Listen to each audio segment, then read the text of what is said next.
നമുക്കിന്ന് പച്ചരി വെച്ച് വളരെ എളുപ്പത്തിൽ ഒരു അരിയുണ്ട തയ്യാറാക്കിയാലോ. ഇതിനായി 1 കപ്പ് പച്ചരിയാണ് എടുത്തിരിക്കുന്നത്. നന്നായി കഴുകിയെടുത്തതാണ്. ഇതൊരു ചീനിച്ചട്ടിയിലേക്ക് നമുക്ക് ഇട്ട് കൊടുക്കാം.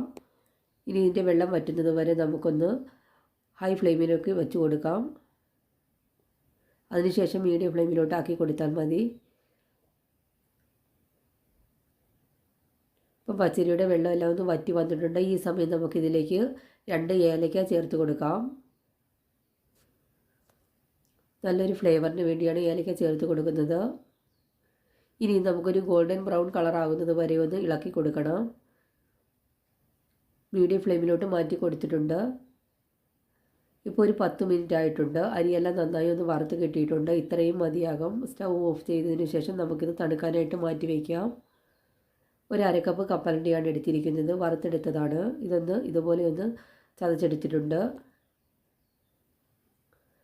അരിയെല്ലാം നന്നായി ഒന്ന് തണുത്ത് കിട്ടിയിട്ടുണ്ട്. ഇനി ഇതൊരു മിക്സിയുടെ ജാറിലേക്കിട്ട് നമുക്ക് നന്നായി ഒന്ന് പൊടിച്ചെടുത്തിട്ട് വരാം.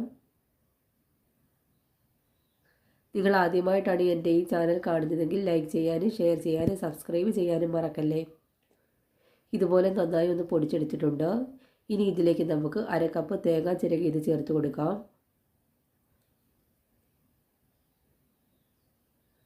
ഇനി ഇതിലേക്ക് നമുക്ക് ഒരു 1/2 കപ്പ് ശർക്കര കൂടി ചേർത്ത് കൊടുക്കാം. നിങ്ങൾക്ക് മധുരത്തിന് ആവശ്യമുള്ള ശർക്കര ചേർത്ത് കൊടുക്കാവുന്നതാണ്. പഞ്ചസാര വേണമെങ്കിലും ചേർത്ത് കൊടുക്കാം. ഇനി ഇതൊന്നുകൂടി ഒന്ന് അടിച്ചെടുത്തിട്ട് വരാം. ഇതുപോലെ ഒന്ന് അടിച്ചെടുത്തിട്ടുണ്ട്. ഇനി ഇതിലേക്ക് നമുക്ക് പൊടിച്ച് വെച്ചിരിക്കുന്ന കപ്പലണ്ടി കൂടി ചേർത്ത് കൊടുക്കാം. ഇനി ഇത് കൈകൊണ്ട് നന്നായി ഒന്ന് ഞെവിടി കൊടുക്കണം. അപ്പോൾ നല്ലൊരു മയം കിട്ടിയിട്ടുണ്ട്. ഇനി ഇത് നമുക്ക് ബോൾസുകളാക്കി ഉരുട്ടിയെടുക്കാം. നിങ്ങൾക്ക് ഇഷ്ടമുള്ള ഷേപ്പിൽ ആക്കി കൊടുക്കാവുന്നതാണ്. ഇതുപോലെ ഒന്ന് ബോൾസാക്കി എടുത്തിട്ടുണ്ട്. ബാക്കിയുള്ളത് കൂടി നമുക്ക് ഇതുപോലെ ഒന്ന് ചെയ്തെടുക്കാം. നിങ്ങൾക്ക് എൻ്റെ ഈ വീഡിയോ ഇഷ്ടമായെങ്കിൽ ലൈക്ക് ചെയ്യാനും ഷെയർ ചെയ്യാനും സബ്സ്ക്രൈബ് ചെയ്യാനും മറക്കല്ലേ. താങ്ക്